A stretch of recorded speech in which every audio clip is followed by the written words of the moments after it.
Hi అందరికీ నమస్తే. ఏంటంటే ఇవాళ విఘ్నేష్ దుబాయ్లో పెడతారా అని చెప్పిన కదా, ఆల్రెడీ నేను యూట్యూబ్లో పెట్టినా కదా. ఏంటంటే అక్కడ ఏమైందంటే విశేషను, అక్కడ అప్రూవల్ దొరకలే.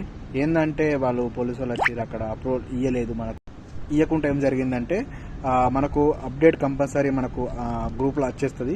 నేను కంపల్సరీ ఎక్కడ మళ్ళీ మన విఘ్నేష్ని దర్శనం చేసుకుని పోదాము. నేను వెళ్తా అనుకున్నా, ఏంటంటే డ్రాప్ అయినా. ఎందుకంటే నాకు తెలిసింది, నాకు తెలిసింది సగం దూరం పోయి మరి రిటర్న్ వచ్చిన. ఏంటంటే మీరు అందరూ అప్డేట్ గురించి వెయిట్ చేయరు. కంపల్సరీ నేను అప్డేట్ వస్తే కంపల్సరీ పెడతాను. మీ అందరికీ మళ్ళీ వినాయక చవితి శుభాకాంక్షలు. ఏంటంటే సారీ, మీరు అందరికీ పోయిన వాళ్ళందరూ బాగా మంది రిటర్న్ వచ్చారు. నాకు కూడా మస్తు బాగా అనిపించింది. నేను వెళ్తామని చూసే ఇది ఫస్ట్ టైం మనము విఘ్నేష్ జరుపుకోవడం మన దుబాయ్లో. అంటే మనము ఎంతో బాధాకరం ఉంది. పోయి రిటర్న్ మరీ వచ్చారు బాగా మంది మన తెలుగు సోదరులందరూ. ఎంతో భారీగా జరుగుతున్న దానికి పోలీసు వాళ్ళు పర్మిషన్ ఇయ్యలే. మన పర్మిషన్ ఇస్తేనే మనం అందరం గ్రాండ్గా జరుపుదాం కోరుకున్నాం. మీ అందరూ సపోర్ట్ చేసినందుకు Jadi Bhaskar YouTube channel follow, share చేయండి.